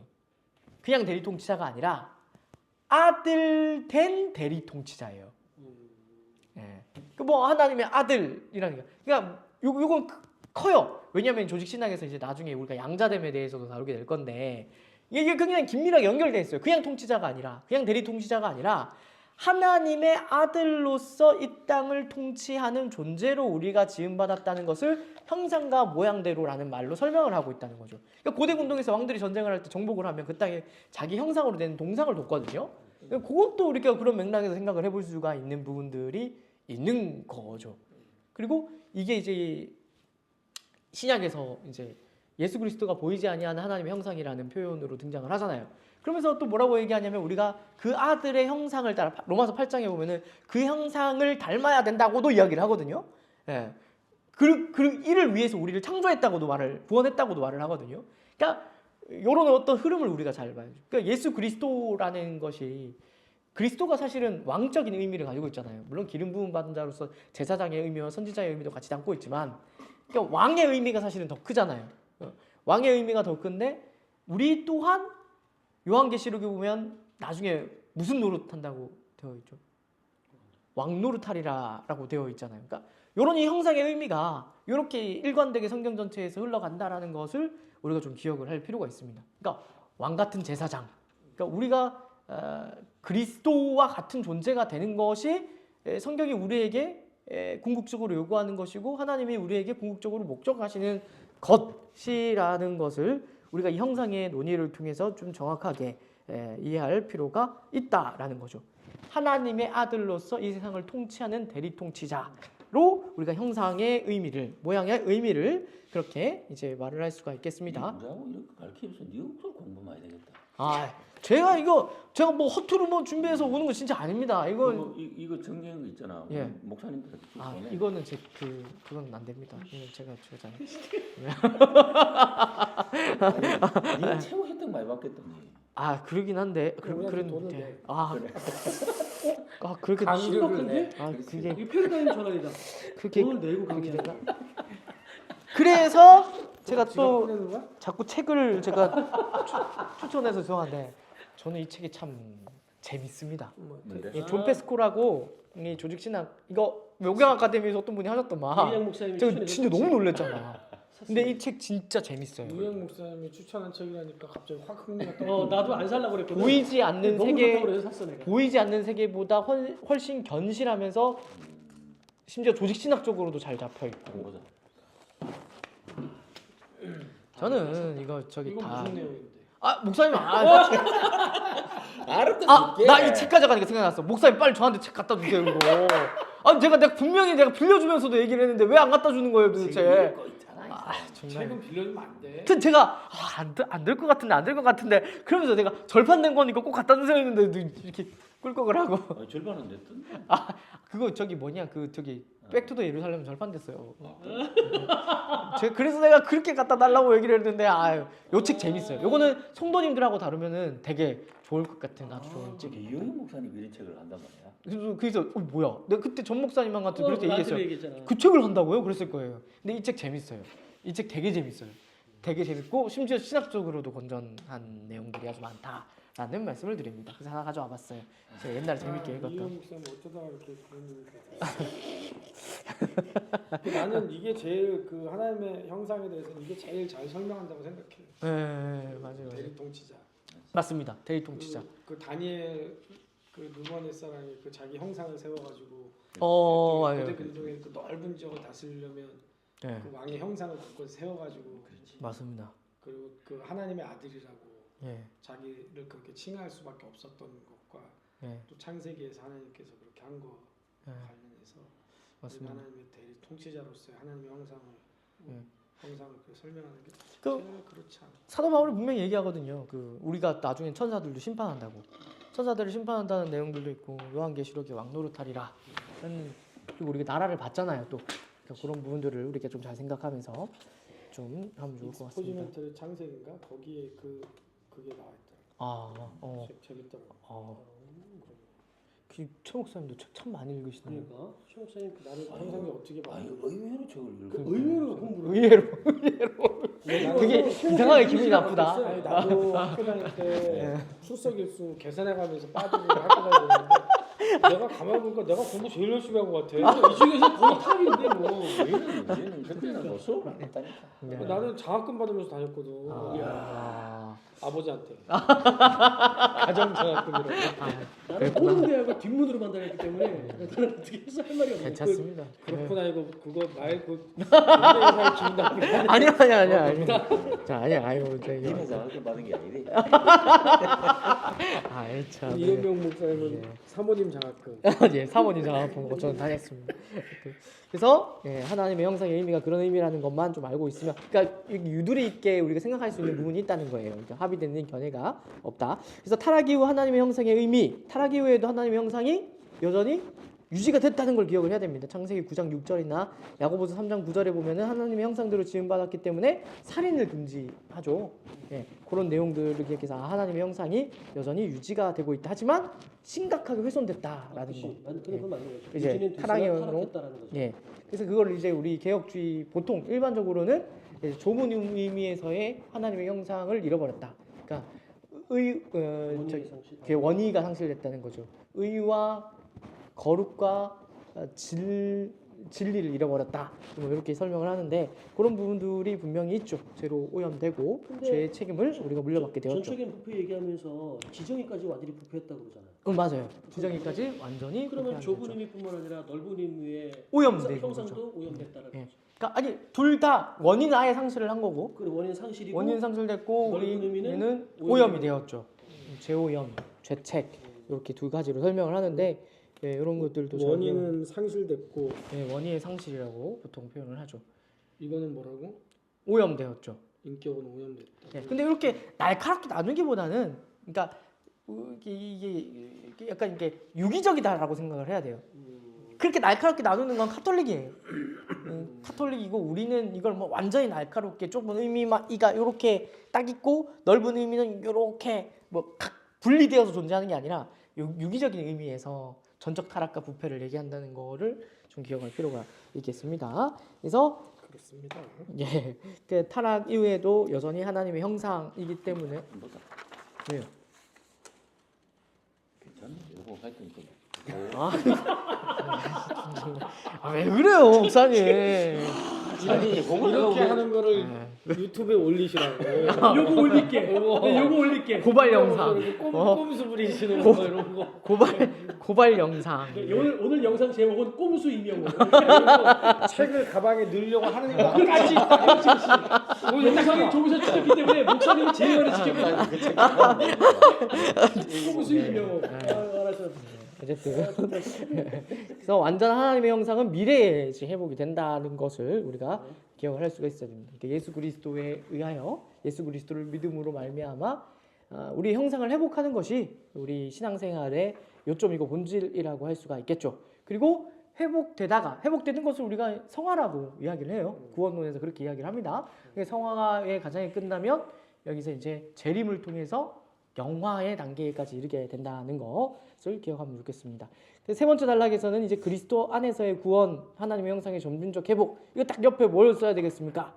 성화를 써야겠죠. 점진적 회복을 이야기하는데 구원받은 자는 점점 더 하나님을 닮아갑니다. 사도 바울이 굉장히 강조하는 부분이 여기죠. 창조하신 의의 형상을 따라 지시기까지 새롭게 되는 것 뿐만 아니라 사실 모든 서신서의 후반부는 이 성화를 이야기하는데 할애하고 있다고 해도 결코 과언이 아니다라는 것을 우리가 좀 생각을 할 수 있어야 됩니다. 고린도후서 3장 18절에서 그와 같은 형상으로 변화하여 영광에서 영광에 이른다라고 하는데 그러니까 결국에 우리 모든 설교, 우리 모든 신앙생활의 초점이 어디로 모아져야 되는가 하면 우리가 하나님을 닮는 것.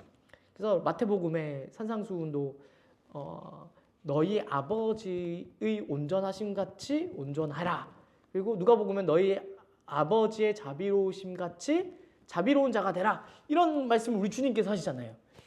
사도 바울도 그걸 이어서 계속해서 이제 이야기를 하는 거죠. 그래서 후쿠마가 이야기를 하는데 앤서니 후쿠마가 뭐가 있냐면 하나님을 닮는 것 이꼬르 예수 그리스도를 닮는 것이다. 이런 표현을 했거든요. 왜 그러냐면 하나님의 온전한 형상이 예수 그리스도 안에 나타나기 때문에 그런 부분들을 연결해서 우리가 하나님을 닮은 위대하고 영광스러운 존재가 되는 것, 그런 존재로 살게끔 만드는 것, 그것이 우리 설교와 신앙생활의 요점이라는 것을 우리가 기억해야 됩니다. 그래서 뭐 8장 29절도 보면 구원의 목적을 아들의 형상을 본받아라고 기록을 하고 있죠. 삶과 성품에서. 그리고 베드로 전서에 보면은 신의 성품에 참여, 하나님의 성품에 참여하는 것이라고도 표현하잖아요. 그러니까 신앙 인격, 신앙 성품, 기도 더 많이 하고 뭐 예배 더 많이 드리고 전도 더 많이 하고 이런 게 아니라 우리가 이런 신앙 안에서는 이런 구원의 목적과 초점이 있다는 것을 좀 우리가 말할 필요가 있을 것입니다. 그래서 그리스도의 재림이 이루어지게 되면 하나님의 형상의 완전한 회복이 이루어집니다. 자, 아담과 같이 되었던 우리가 이제는 재림하실 때는 그리스도와 같이 된다라는 것을 우리가 기억을 해야 됩니다. 흙에 속한 자의 형상을 입었었지만 우리가 그리스도께서 재림하시는 그날에 하늘에 속한 이의 형상을 입으리라라는 것을 우리가 기억을 할 수가 있어야 되겠죠. 그래서 그리스도 안에서 하나님의 형상이 온전히 실현됨을 우리가 기억을 해야겠고요. 그래서 뭐 성경이 계속 이야기하잖아요. 예수님은 하나님의 형상이고 고린도후서에 보면 또 골로새 1장 15절이 결정적인데 예수님을 보이지 아니하는 하나님의 형상이라고 얘기를 하잖아요.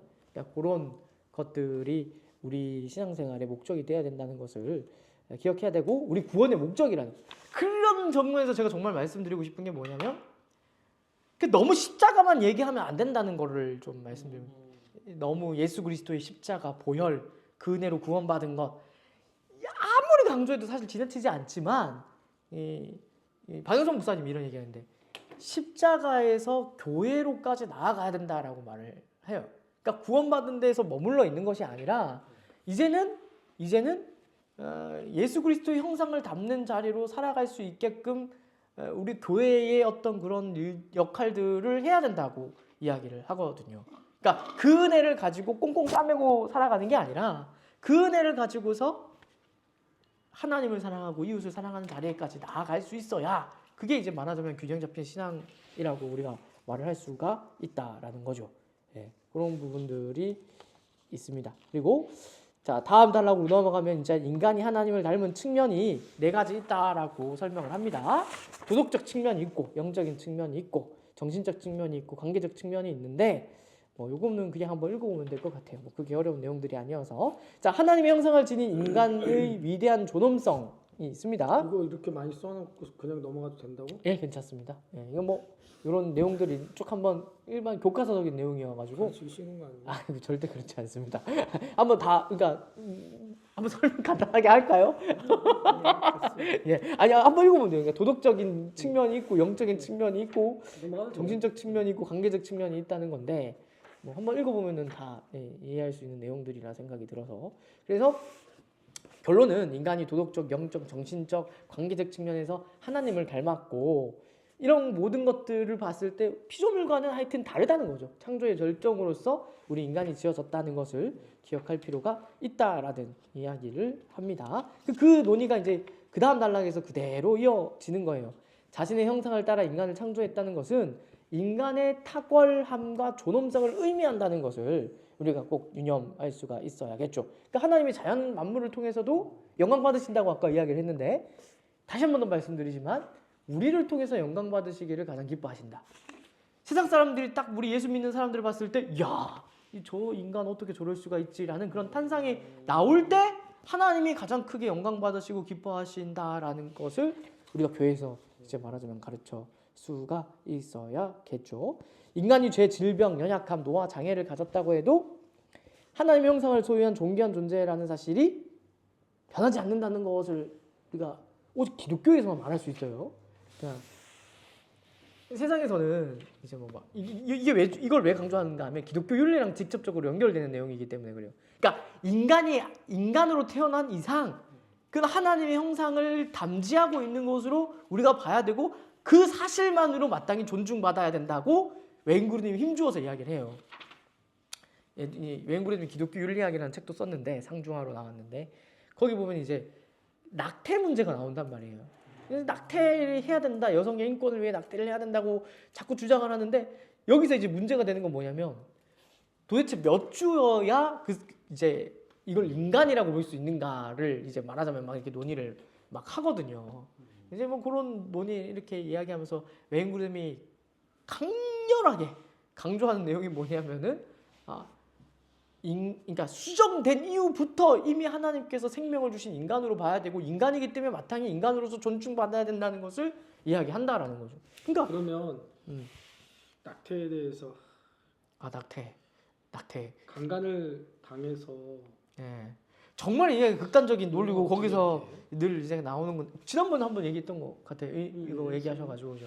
예, 얘기했는데 그때도 말씀드렸지만 이게 정말 극단적인 사례이기 때문에 목회적인 접근이 필요하다. 그러니까 그렇다고 해서 이게 우리가 신학적으로는 분명하거든요. 그러니까 이제 수정되면 그거는 이제 말하자면은 수정된 그 순간부터 말하자면은 그건 인간이고 하나님의 형상을 담지하고 있는 걸로 우리는 신학적으로 얘기를 해요. 근데 이제 말하자면은 예를 들면 목회적으로 낙태를 허용하느냐 마느냐 이거는 우리가 낙태하면 안 돼 하면 몇 주부터 해야 되느냐 이건 문제도 안 된다고 생각해요. 맞아요. 예. 근데 진짜 문제는 그런 문제지.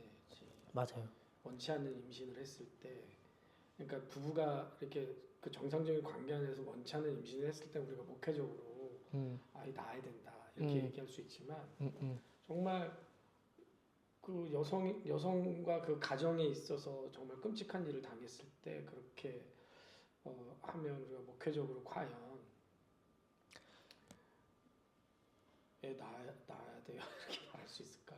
정말 어려운 너무 문제고 잔인한 일이 아니에요. 저는 이제 드는 그 상황이 없기를 바라야 된다고 저는 이제 생각하는데 근데 그런 일이 또 있는 세상이고 그렇기 때문에 저도 이제 그때 이제 목사님이 얘기한 게 나도 이게 가슴에 남아가지고 이게 만약에 뭐 그럴 일이 있을지 모르겠지만 드물게 있으니까 어떻게 해야 될까라고 생각을 했는데 일단은 근데 그렇다고 해서 우리가 뭐 낙태해도 괜찮아라고 말을 할 수는 없는 문제 같아요. 왜냐하면 이건 어쨌든 생명을 존중해야 되는 문제고 그렇게 돼버리면 아까도 얘기했지만 낙타코가 텐탄에 들어간 거랑 같은 이치라고 생각을 해요. 그러면 원치 않는 임신에까지도 이렇게 확장될 수도 있다고 생각을 하거든요. 제가 바라는 거는 교회가 생명을 존중한다는 것을 보여주면서 짐을 좀 같이 져주는 것이 좋겠다는 생각이 들어요. 그래서 아이를 낳고 입양을 보내든지 그러니까 그런 어떤 목회적인 그러니까 지혜롭게 좀 이런 부분들을 지켜가면서 할 수 있는 방법을 낳고 입양을 보낸다는 건 정 못 키우겠으면 여성에게 있어서는 더 잔인한 문제. 왜냐하면 나는 딸을 가진 아빠 입장에서 이게 쉽지 않은 문제예요. 만약에 내 딸이 그런 일을 당했을 때 내가 내 저 딸한테 뭐, 그래도 낳아야 돼 이렇게 말할 수 있을까? 나는 못할 것 같아. 정말 어렵죠. 정말 나도 어렵고. 근데 나는 표현법에 대해서는 지혜롭게 돌려서 얘기하겠지만 그래도 나도 결론적으로는 버릴지언정 그래도 나서 버려라는 주의 쪽으로 갈 것 같아. 그러니까 입양을 시키든 아니면 뭐 어린이집에 버리든 어떻게 해도 상관이 없지만 생명을 내가 내 마음대로 지금 이런 상황이라면 하나님의 형상이 있는 거라면 근데 이건 정말 어려운 문제고 함부로 할 수는 없다. 뱀처럼 지혜로워야 되는 네. 문제인데 표현하는 방법에 대해서는 참 우리 주님께서도 그러니까 얄궂게 뱀처럼 지혜롭기만 하면 좋을 텐데 뒤에 또 비둘기처럼 순결하라고도 말씀하셨기 때문에 그 말도 안 되는 두 개를 우리는 어떻게든 예수님을 의지하면서 그러니까 신학적으로는 너무 명확한데 이게 맞아요. 목회적인 접근에서 보면은 이게 네. 참 너무 잔인한 문제라. 맞아요. 나는 그런 사람이 우리 성도간에 만약에 있다면 어떻게 될까? 나는 말 못할 것 같아. 쉽지 않죠. 저도 막 그럴 것 같아요. 뭐라고 돌려 말하더라도 그 사람한테 상처가 될 거란 말이죠. 그리고 그렇게 큰 슬픔을 당한 영혼의 그 사람한테 그렇게 하라는 거는 정말 너무 끔찍한 문제이기 때문에 그게 단순히 신학적으로는 너무나 명확하지만 현실에 있어서 그러니까 제가 말씀드리지만은 제가 이 자리에서 뭐 그때도 얘기했지만 아르미니스 주인이 이단으로 정죄됐다 이런 표현도 사실은 밖에서는 정말 조심해서 해야 되는 표현이고 그 중에 또 하나님의 택한 백성이 있는데 실족해 하는 일이 없을 수는 없지만 실족해 하는 자에게 화가 있다고 했는데 그러니까 그런 것들을 우리가 유념하면서 목회적으로 지혜롭게 풀어나가는 것이 좀 필요하겠다는 생각이 듭니다. 근데 여기서 이제 말하는 게 뭐 치매가 걸렸거나 뭐 발달 장애가 있거나 정신 지체가 있거나 그런 경우에도 오직 기독교에서만 이렇게 하나님의 형상을 담지하고 있는 것으로 말하고 그런 윤리를 발전시킬 수 있는 단초가 우리 기독교에만 있다는 그게 여기서 나오는 거라는 거를 좀 우리가 좀 알 필요가 있습니다. 그러니까 무신론에서는 발달 장애나 정신 지체는 살아 있을 가치가 없는 사람들이에요. 근데 무신론 그래요. 왜냐하면 아무 유익이 없으니까. 근데 우리는 아니에요. 우리는 뭐 유익이 있나 없나 이런 걸 가치가 있나 없나 이런 걸 따지는 것 자체가 아니라 그 자체로 이미 하나님의 형상이에요. 저는 하나님의 형상이기 때문에 제가 아무리 못났어도 목사님들은 저를 존중해야 됩니다. 넘어가겠습니다. 그러면 만약에 내가 이제 아이들한테 이렇게 유언을 한단 말이에요. 예를 들면 아빠가 죽을 병에 걸려가지고 생명유지 장치를 달지 않으면 죽을 수밖에 없는 상황이기 때문에 생명유지 장치 떼라. 굳이 그거 돈 들여가면서 살 필요 뭐 있냐. 그건 사는 것도 아니다. 뭐 이렇게 유언을 하면 그건 아닌 거지. 아니죠. 그래도 생명유지 장치를 계속 해야 돼? 그러니까 그런 극단적인 일이 벌어지지 않기를 우리는 말해야 되는데 내가 이거 소연이분들 어저께 배운 책에 나오는데 근데 이거는 뭐라고요? 거기에는 생명 유지 장치를 하는 것이 오히려 우리가 가지고 있는 지식이 타락해서 오히려 악한 쪽으로 흘러가는 방향으로 설명을 하던데, 그러니까 억지로 연명하는 연명 것이 치료를 하는 것은 예. 옳지 않다라는 방향으로 얘기하더라고요. 예. 어디서? 소유름다, 삶을 읽다. 아니 근데 그러니까 이런 것들은 신학의 영역이 아니고 목회 그렇지. 영역이기 때문에 예. 여기에서 의견이 다양하게 있을 수 있고 거기에는 이제 우리가 말하자면은 성경적인 원리에 근거해서 판단할 필요가 있는데 뭐 이것도 참 쉽지는 않지만 쉽지 않겠네. 쉽지 않은 문제지만 그래서 이명 목사님은 어떻게 하실 것 같아요? 만약에 나도 쉽지 않을까요? 근데 이제 저는 여기에 대해서 우리가 쉽게 결론을 내리지 않는 게 중요하겠다 싶은 생각이 드는 게 뭐냐면 그 고민하는 과정을 통해서도 하나님 일을 하시거든요. 저는 여기 이야기를 들으면 무슨 생각을 했냐면 왜 나비 번데기가 있잖아요. 그 애벌레가 번데기가 돼서 근데 그 얘 들어보셨죠? 그 나비가 나오려고 하는데 그걸 도와주면은 오히려 못 날게 되고 뭐 그런 파브르곤충기가 나오는 이야기 있잖아요. 근데 이게 우리가 생각했을 때는 우리가 그런 일들을 당해가지고 그런 처지에서 우리의 자식들이 그런 선택을 내려야 된다는 것이 굉장히 고통스럽고 그 어떻게 해야 될지 모르겠지만 그걸 우리가 미리 답을 내리지 말고 그러니까 하나님께 맡겨드리는 것을 말해야 되지 않을까 싶어요. 그러니까 뭐 이게 성도님들에게도 다르게 얘기를 해야겠지만 우리 그 신학적인 입장은 없는 거예요? 연명 치료에 대해서는 그러니까 연명 치료 같은 경우가 다루기 더 어려운 이유가 뭐냐면 이제는 연명 치료를 포기하는 것은 어떤 의미에서 이제 자연사의 느낌을 받아들이는 게 아니라 너무 요즘 치료 잘 돼 있다 보니까 이제 거의 자살, 안락사 이런 의미로까지도 이제 되기 때문에 미묘하고 어려운 거예요. 뉘앙스가 그러네. 그잖아요. 안락사까지. 왜냐면은 안락사는 내가 생각할 때 안락사는 좀 더 적극적이죠. 근데 이건 소극적인 안락사라고 볼 수 있는 부분이 그럼 안 있는 되는 거죠. 거 아니야? 그건 완전히 안 되는 거죠. 그러니까 이런 확실히 그건 안 되는 것들은 건데. 이런 것들은 그러니까 그래서 이제 말하자면은 목회적인 영역에서는 뭐라고 딱 집어서 안락사는 안 돼라고 얘기하지만 그런 것도 자연사라고 할 수 연명 치료를 안 받고 그냥 이렇게 자연스럽게 죽는 건데 자연사라고 할 수 있지 않을까 하는데 연명 치료 받으면 살 수 있잖아요. 그러니까 이런 부분들이 이제 미묘하고 어려우니까 쉽게 단답을 내리기 어려운데 그러니까 그런 것들은 얘기해줘야 유언장을 고치지.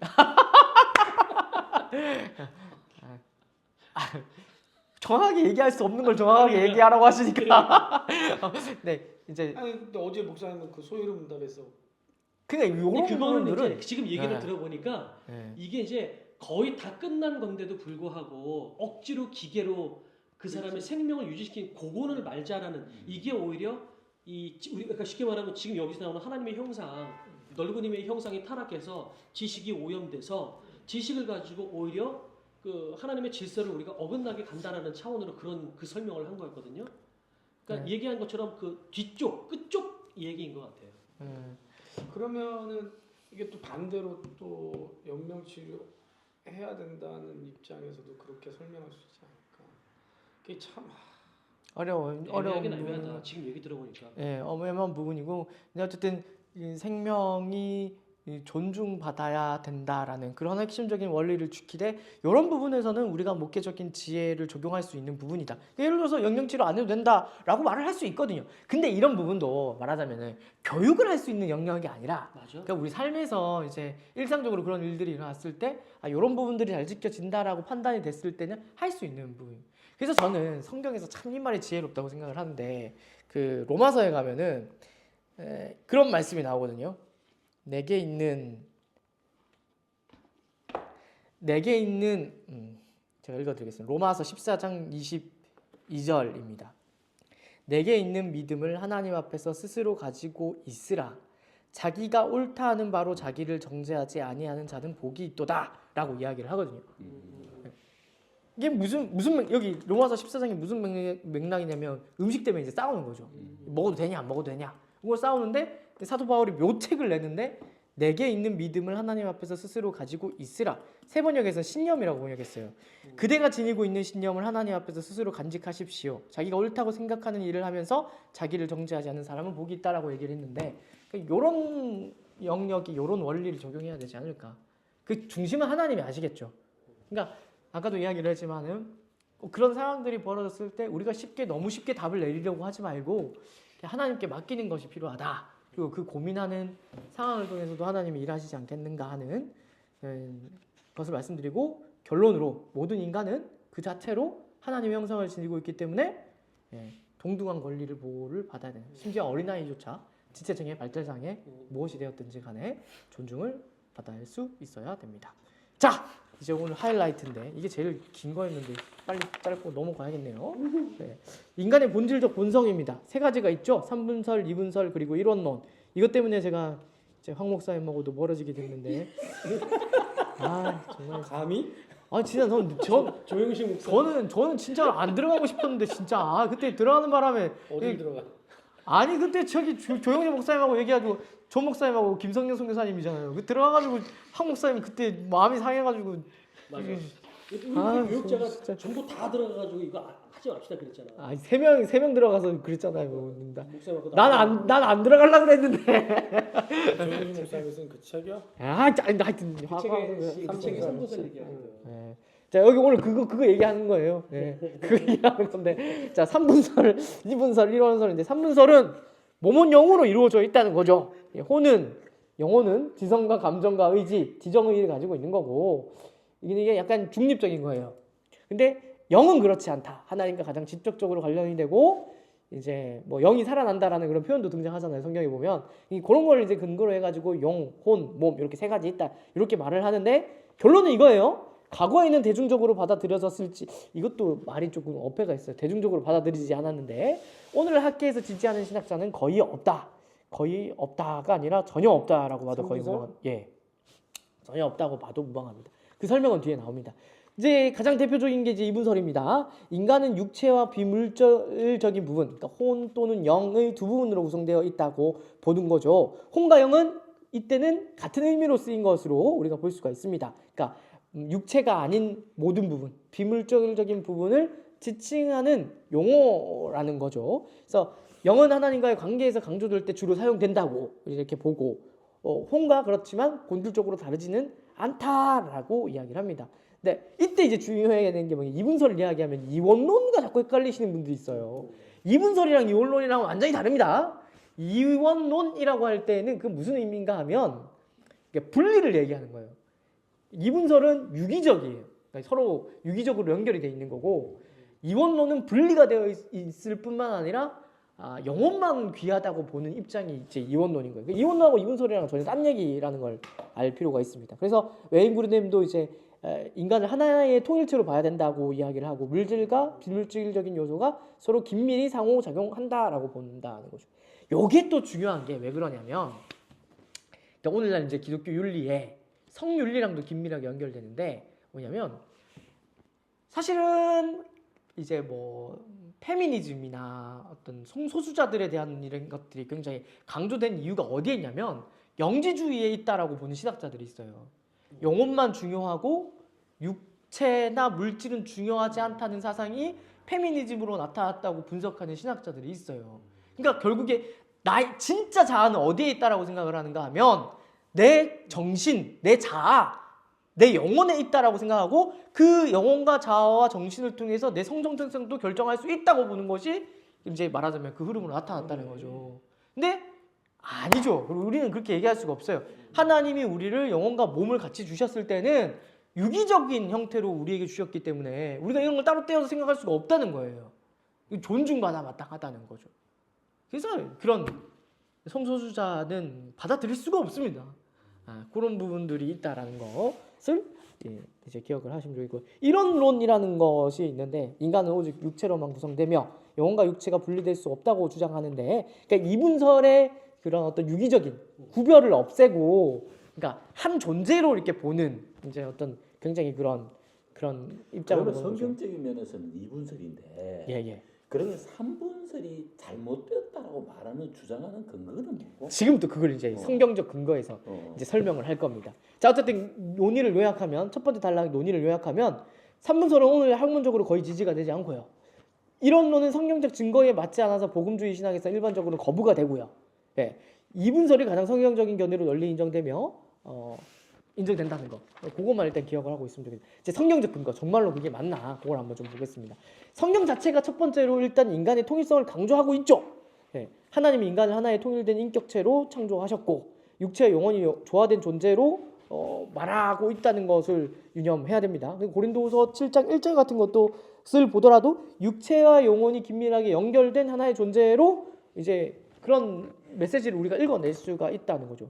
그리고 결정적으로 산문설이 기각되는 결정적인 이유가 뭐냐면 원문으로 봤을 때 성경을 원문으로 읽었을 때 도저히 이걸 지지할 수가 없다는 거예요. 성경에서 혼과 영은 교호적으로 사용된다는 것을 주목할 필요가 있습니다. 성경은 혼은 이제 네페시로 번역이 되거든요. 네페시나 푸시케로 번역이 되고 영은 루아나 푸뉴마. 이거 앞에는 히브리어고 뒤에는 헬라어입니다. 같이 이렇게 번역이 되는데 네페시 푸시케, 루아우 푸뉴마 이렇게 이제 쓰이는데 이게요 서로 교체적으로 사용이 돼요. 그러니까 산문설을 지지하는 사람들이 보통 뭐라고 얘기를 하냐면 영을 이야기하잖아요. 루아나 푸뉴마는 그러니까 말하자면 중립적인 게 아니라 하나님과 어떻게 모종에 연결이 되어 있고 조금 더 거룩하고 괜찮은 부분으로 보거든요. 그런 근거를 이제 가놓는데 성경에 이제 외인구르뎀이 그걸 다 얘기를 해요. 뭐냐면 혼과 영이 교호적으로 사용된다는 거예요. 예수님도 같은 상황에서 요한복음 12장 27절에서는 혼이 괴롭다고 했어요. 영혼이 괴롭다고 했는데 13장 21절 그 다음 장에 넘어가면 뭐라고 얘기했지만 영이 괴롭다고 하셨어요. 마리아 찬양에서도 혼과 영이 동일한 개념으로 사용돼요. 마리아 찬가에서. 그리고 죽은 자를 영들 또는 영혼들. 그러니까 히브리서 12장 23절이나 베드로전서 3장 19절은 영들이라고 얘기를 했다가 계시록 6장 9절이나 계시록 20장 4절에서는 영혼들이라고도 이야기해요. 이것도 봤을 때 이거 뭐야 도대체? 그럼 영도 죽었고 혼도 죽었는데 우리가 그걸 단순하게 이렇게 접근을 할 수가 없다는 거죠. 근데 여기서 이제 더 나아가서 몸과 혼을 교호적으로 서로 교체해서 쓸 수 있는 것으로 이제 사용하는 또 다른 신뢰가 뭐냐면 성경이 인간을 몸과 혼 또는 몸과 영을 같이 쓸 때가 굉장히 많다라는 거예요. 마태복음 10장 28절에 보면 몸과 영혼을 이것도 혼이거든요. 소울이거든요. 능히 지옥에 멸하실 수 있는 일을 두려워하라. 여기서 영은 따로 언급되지 않잖아요. 그죠? 그리고 바울 같은 경우도 육신은 멸하고 영은 구원을 받도록 이때는 소울이 아니거든요. 그죠? 네, 영혼을 구원받도록 이렇게 얘기를 한다고요. 그러니까 예수님은 혼을 비물질적인 모든 부분을 통칭하는 걸로 썼고 바울은 영을 그런 식으로 이제 말하자면 썼다는 거예요. 영혼 없는 몸이 죽은 것 같이 야고보서 2장 26절을 보더라도 비물질적 요소를 혼으로 표현했다는 것을 알 수가 있죠. 그러니까 이런 것들을 봤을 때 성경은 혼과 영을 서로 다른 두 부분으로 구별하지 않고 하나의 비물질적 요소를 나타내는 두 가지 표현으로 우리에게 사용하고 있다는 거예요. 예. 명확하게 이제 이렇게 이야기를 한다는 거죠. 그러니까 산문설을 주장하려면 그 다음 달랑이 이제 웬군이 설명하는데 혼과 영이 각기 다른 기능을 해야 해요. 아까도 제가 설명했지만 산문설을 주장하는 사람들이 얘기를 하거든요. 영은 거룩한 거거든요. 근데 각기 다른 기능을 해야 되는데 성경에서 혼과 영 각각 둘 다 감정과 생각과 의지를 가진다고 설명이 돼요. 바울이 보게 되어지면 사도행전 17장 16절에 마음이 격분했다고 됐어요. 이때 마음으로 번역했지만 이제 영어로 보면은 영이에요. 영이 격분했다고 했고 또 심령이 괴로워했다고 했고 요한복음 13장 21절을 보면 또 잠언 17장 22절만 보더라도 신령의 근심이라고 하는데 이런 표현들을 봤을 때 모두 감정을 표현하고 있는 것을 볼 수가 있죠. 격분, 괴로워, 근심, 감정을 가지고 있잖아요. 근데 예수님은 중심에라고 번역을 했는데 이것도 중심은 영입니다. 마가복음 2장 8절에 중심에 아시고 영이 증언, 영이 깊은 것을 안다고 하는 것들을 봤을 때 영도 지성을 가진다라고 하는 것을 우리가 볼 수가 있죠. 그러니까 이런 같은 표현들을 지금 다 살펴볼 수는 없지만 혼도 동일하게 한다는 것을 이제 웬구르뎀이 중요하게 주장을 하거든요. 그러니까 혼과 영이 동일한 기능을 수행하기 때문에 별개의 부분으로 보기는 굉장히 어렵다라는 거죠. 심지어 예배와 기도를 담당한다, 좀 더 거룩한 역할을 감당한다라는 그런 차별성이 없다고도 그 뒤에 얘기를 해요. 왜냐하면 혼도 그런 역할을 하거든요. 성경에서 혼도 하나님을 예배하고 기도한다고 명확히 말을 하는데 시편 25편 1절에 보면 나의 영혼이라고 되어 있는데 이때 영혼은 소울입니다. 혼입니다. 혼. 스피릿이 아니고 혼이에요. 나의 혼이 주를 우러러보나이다. 시편 103편 1편 내 혼이 여호와를 찬양하라. 사무엘상 1장 15절 한나의 기도도 내 혼을 통한 것뿐이오니 신명기 6장 5절에 보면 여기서도 영이 따로 언급되지 않는 것을 우리가 알 수가 있죠. 혼만 언급돼요. 마음을 다한다는 게 혼을 다한다는 표현이거든요. 그러니까 결론적으로 하나님과의 관계에 있어서도 혼과 영은 같은 역할을 한다는 거예요. 지정이뿐만 아니라 하나님과의 관계에 있어서도 혼과 영은 같은 역할을 하기 때문에 이 원문으로 봤을 때 이거를 가지고 따로 역할을 하는 것이 어렵다는 거죠. 아까 이야기했던 하나님의 형상과 모양과 같은 의미죠. 카톨릭에서는 그걸 그렇게 구분을 했지만 그렇게 볼 수가 없다는 거예요. 예. 그렇게 볼 수가 없다는 거예요. 그래서 삼문서를 지지하는 핵심 구절이 이제 데살로니가전서 5장 23절이잖아요. 이걸 이제 결정적 근거라고 되는데 이제 구르뎀이 뭐라고 얘기하냐면 이게 결정적 근거가 될 수가 없다라고 얘기를 해요. 성경에서 보통 강조할 때 유사한 단어를 반복하여 나열하는 경우가 많기 때문이죠. 예수님께서도 내 마음, 목숨, 뜻을 다하여 하나님을 사랑하라고 하셨고 마가복음에서는 마음, 목숨, 뜻, 힘 뭐 이렇게 힘까지 갖다 붙이시거든요. 그러니까 이런 논리를 우리가 엄격하게 따른다면 인간이 네 부분으로 구성되어 있다고 말하는 게 맞잖아요. 그죠? 이걸 문자적으로 받아들인다면 그렇게 읽을 수가 없다는 거예요. 그러니까 바울의 표현도 인간의 전인격을 강조하기 위한 문학적 표현으로 읽어야 하지 그걸 문자 그대로 받아들이면 곤란하다는 이야기를 이제 여기서 하고 있는 거예요. 그래서 결론적으로 뭐냐? 홍과 영이 별개 부분이 아니라는 거죠. 이분설이 가장 성경적인 해석이고 성경적 지지를 받지 못하고 교회 역사에서도 거의 지지받은 전례가 없다. 이걸 어디서 지지를 했느냐? 또 얘기를 안 할 수가 없는데 세대주의 신학에서 이런 부분들을 굉장히 강조했어요. 예, 그러니까 세대주의 신학은 하여간 여러 가지로 좀 문제가 많은데 하여튼 그런 부분들이 있다는 것을 기억할 필요가 있습니다. 그래서 우리가 이제 이분설을 유지할 때의 장점이라고 얘기하는데 이제 몸, 지성, 감정의 가치를 올바르게 평가할 수가 있습니다. 이제 3분설에 따르면은 약간 이제 말하자면 몸과 감정, 지성이 덜 영적인 요소로 평가절하될 위험이 있어요. 그래서 3분설을 뭐라고 얘기를 하는가 하면 이제 이원론, 이분설이 아니라 이원론의 아류로 보기도 해요. 예, 이원론의 아류로 보기도 합니다. 3분설을? 예, 왜냐하면은 아까도 이야기했지만 이원론은 영혼을 가치 있게 보고 몸이나 물질을 굉장히 이제 평가절하하거든요. 가치 있게 안 보거든요. 그런 경향이 이제 말하자면 삼문설 안에서 나타난다는 거죠. 그러니까 영이 제일 귀중하고 혼은 중간이고 말하자면 몸은 제일 가치가 없는 것이다. 이렇게 이제 이야기를 하기 때문에 여기서 나오지만 이분설을 그런 이야기가 있고 이분설을 따르면 몸 본질적으로 악하거나 중요하지 않은 것으로 보지 않게 된다. 여기서 뭐가 나온다고요? 기독교 윤리가 파생이 이제 되는 거죠. 성소수자들의 의견을 우리가 이제 말을 이제 할 수가 없어요. 성경 전체가 이제 마음의 즐거움은 양약이지만 심령의 근심은 뼈를 마르게 한다라는 잠언 구절이 있는데 이걸 유기적으로 본다는 거죠. 몸과 영혼을. 그리고 인간의 몸과 정신이 긴밀되어 연결되어 있음을 우리가 이제 뭐 기억을 해야 되겠고요. 몸을 무시하는 금욕주의나 정신만 강조하는 이원론적 사고를 피해야 된다. 피할 수 있도록 우리가 또 이야기도 해야겠고요. 그리스도의 성장이 삶의 모든 측면에서 이루어져야 함을 강조하는 성경의 어떤 그런 강조점들을 우리가 중요하게 볼 수 있어요. 육과 영의 온갖 더러운 것에서 자신을 깨끗하라는 명령을 우리가 받았지 영만 깨끗해라 이런 얘기 성경에 없거든요. 네, 그래서 그러면은 그 우리나라에서 대표적으로 3분설을 얘기하는 교단이 순복음도 그럼 순복음도 제가 생각했을 때는 순복음도 공식적으로는 3분설을 이렇게 천명하지는 않는 걸로 제가 알거든요.